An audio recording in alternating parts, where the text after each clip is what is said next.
పాట వినకపోతే నిద్ర పట్టదు. మీరు పాట వినాలంటే నేను పాడినా ఏంటి? ఏమిటి, నువ్వు పాటలు పాడతావా?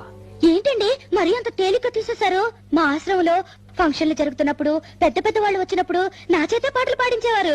పాటలు పాడుతున్నప్పుడు ఒకటే చప్పట్లు కొట్టే కొద్దీ నేను పాడేదాన్ని. మరి ఇన్ని రోజులు నాకు ఎందుకు చెప్పలేదు డార్లింగ్? ఏదో ఒకటి వదులు. తలుపులు ముయ్యండి. ఏ ఎవరిని వింటారనా? కాదండి, నా పాట మీరు తప్ప మీరు ఎవ్వరూ వినకూడదు. నా పాట మీకే అంకితం. ఓ ఏం కొట్టేవి నచ్చలక. వస్తానుండు, నీ పాట నాకే అంకితం. ఓకే, ఏది పాడు.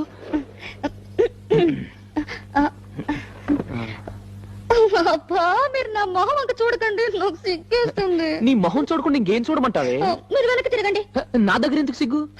మీరు వెనక్కి తిరుగుతాను నా పాడతాను. ఓకే ఓకే ఓకే, నా వీపు చూసి పాడు. ఆహా. దేవుడా దేవుడా